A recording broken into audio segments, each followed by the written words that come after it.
What's going on? I'm Pete Love Farmer, former executive vice president A&R for LaFace Records, Arista Records, Virgin Records, and now I'm with Good Energy Entertainment, coming back to you with Nephew, Ron Feemster.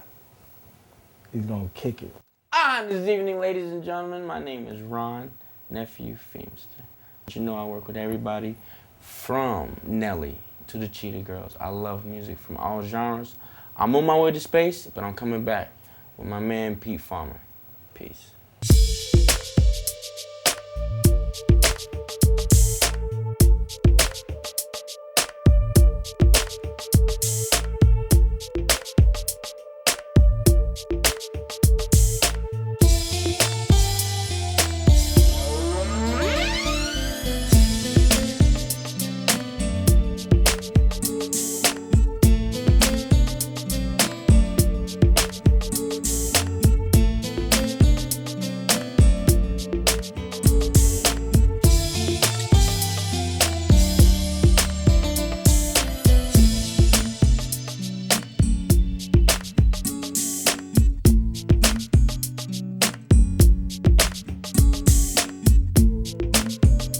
Nephew, I just wanted to ask you, man, you having so much fun in the studio.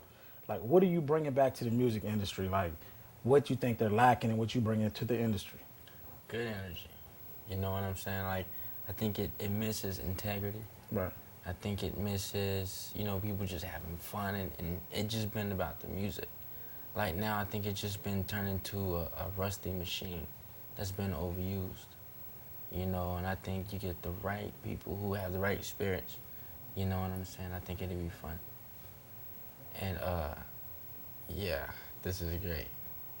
What's up, America? This is my first time on camera, so you be seeing this.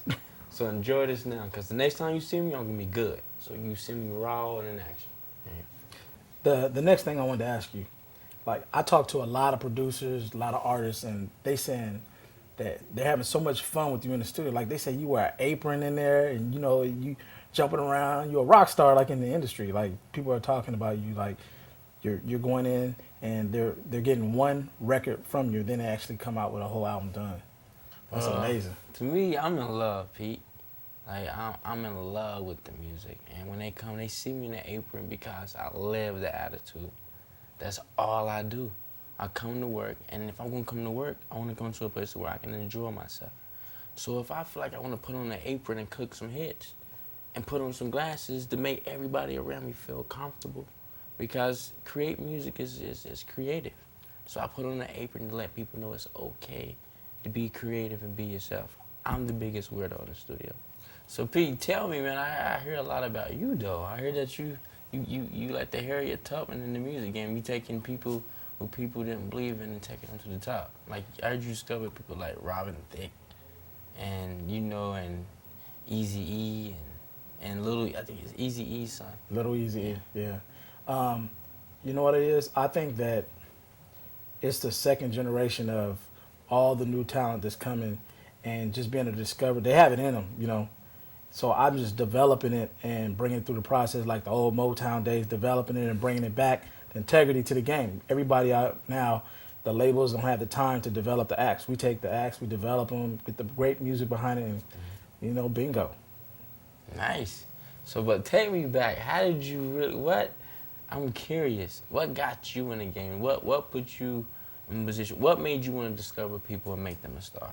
And I really, it goes back to a friend of mine's. He was managing a couple of groups. I could say his name, Shannon. What's up, buddy? Anyway, he was managing some groups, and I started looking. I was like, I could do this myself. So I started finding groups, putting them together, and next thing you know, I started working with Kenny Babyface Edmonds, and Babyface, what was that like? it was great. You've seen a lot of history with him. Oh yeah, I've seen a lot of history going on with that guy. Yeah. Can you say you learned a lot? I've definitely learned starting at that time. Right. Starting back at that time, I learned a lot. I found about how to actually make records, the kind of talent that LA and Babyface brought to the companies. I was inside, being able to partner up with them to find the development of the acts. Who's the other person? Antonio L.A. Reid. Oh, nice. Is chairman of Def Jam right now. Working with these guys, I definitely found out the development of making stars. They were all based on stars, and you had to be everything in a bag of chips to work with these guys. You know what I mean? From starting to developing the acts, in studios, finding the right producers, and But tell me where you from though. Like, I'm from a town called Pacoima, but grew up in Lakeview Terrace. was your family very instrumental when it comes to music? My mother, yeah, my mother was in, yeah, she is. She What still is- sings today, jazz music. Really, jazz. And uncle of mine is one of the top trumpet players in the world back in the day, Art Farmer. Art farm. Yeah, Who do with you play? Quincy Jones and Okay, you Duke can't just Ellington, throw yeah. you can't throw around names like Quincy Jones and just that's Yeah. a legend. Yeah. So wow, so you have music in your blood. Oh yeah, definitely. Take a sip, kinda got you feeling dizzy. Your love so exciting, forever be by your side. I'm your superwoman, my love.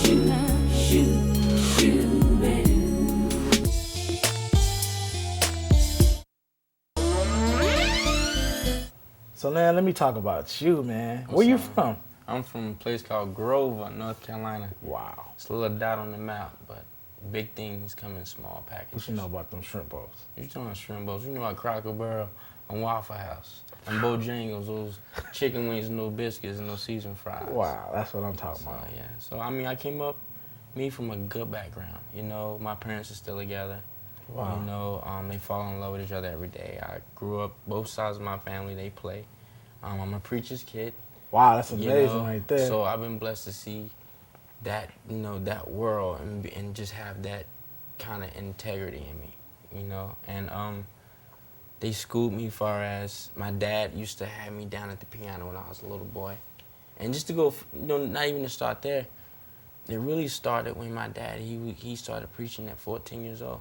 Wow, that's amazing. And he met my mom at 19. And the prayer was, my dad's a musician, so he couldn't play for himself and preach at the same time. So he prayed for a backup. So they told me, and I met the old lady, she's like my godmom. She came down and my dad told me she prayed for my mom's stomach. And she prayed for my mom's stomach. Next thing you know, I came and I have pictures, so when I came out, I was like this. And all I know now that I'm a gift to the world. It's not about me. So that's why now, since 2, I can play anything. I could play by ear, anything I touched. In Head Start, they wanted to put me on ADD, the ADD stuff. What you call it, the reeling? But my mom said no. She just put me on more instruments. And it's like, they didn't allow me to listen to like secular music. I only could, they put me in like classical and jazz and rock bands, and my whole life was dedicated to like band camps. I was in the pep band. My whole summers I was in like candy music camp, so I dedicated my whole life. When I was in high school, my dad used to send my cousin, Reverend Billy House, with me when I was musical director for gospel plays at like 8. Wow, that's amazing. My dad was right there. So where I got started, I had a good startup, which meaning I have to have a good finish. So I'm trying to bring back realness to the game. You bringing back musicians back to the game. Yeah. And that's what the industry is lacking right now. It's more than playing samples, but actually having musicians coming back and bringing them, back into this era. I wanted to ask you something. I was reading the discography on you. You also got a scholarship, right? To Berkeley. Yeah, that's a big school, music school. It's crazy. Yeah, it was kind of cool. The way I got there was kind of really cool too. It was a challenge because where I'm from, Ivy League schools is not really enforced like that. Especially in black homes. You know what I'm saying? But I know I had love and I had support from my parents. And they encouraged me, and I auditioned, I made a tape, and Berkeley wanted to know if it was really me. So I flew in, and I never forget, it was me and my dad. And my first time in a big city, it was Boston. And I'm very detailed, so I gotta tell you the good parts of the story. The first part of the story was a smell. I went to go get the first cologne that I ever met, first cologne named Izmiyaki.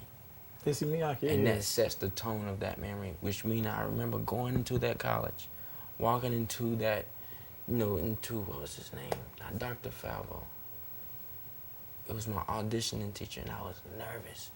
And all I remember is before I walked in that room, my dad said, "Boy, I believe in you, whether you make it or not." So I walked in that room. Mind you, closed my eyes, I prayed, and so the teacher told me, to play the classical piece. So I played it. So next thing you know, he said, play, a jazz piece. So I played a jazz piece, I remember. So then for some reason, he said, just play. So I started playing. Next thing you know, this is an Ivy League school. This is my audition. Next thing you know, I hear him get on his piano. And then we going back and forth. I'm like, wait a minute, this is a jam session. And then he was like, yo, I haven't played with nobody that has feeling like that in so long. Next thing you know, my parents walked into Kings Mountain High School, like probably a month later maybe. And they called me from my classroom. And I never forget walking down those halls and my parents having that piece of paper saying, congratulations, I've been accepted. I didn't know it was life beyond that. So, man, after this big ordeal dealing coming out of Berkeley and getting your scholarship and everything, how did you graduate from Berkeley, or did you just I gotta say, I had some good times in Berkeley. You know what I'm saying? I did the Apollo while I was in Berkeley. And at the time, I met people like Jay-Z wow. and the Wyclef. And mind you, I didn't grow up on secular music. What? So I didn't know the impact of who these people were. If you said Kirk Franklin, John P. Keefe, Hezekiah Walker, D.C. Talk, any of those people, I knew who they were. What my parents did, they wanted me to learn music the organic way. They sent me to orchestra class. I was in percussion master classes. I can take a chart and write and go to Japan and not know the language and communicate with the world. Wow. My parents didn't want me to be limited. Right. So now when I got older, when I got to college, I got introduced to people like Stevie Wonder, Marvin Gaye, Donny Hathaway, and now, I've been blessed to be able to play beside Stevie Wonder, and him feed me jewels. And he's another beautiful color and instrument in the world today. And then from Berkeley, I just remember looking at Jay-Z and Wyclef and all the other celebrities that was there at the other time. And it was like, one day, I'm going to do music for you.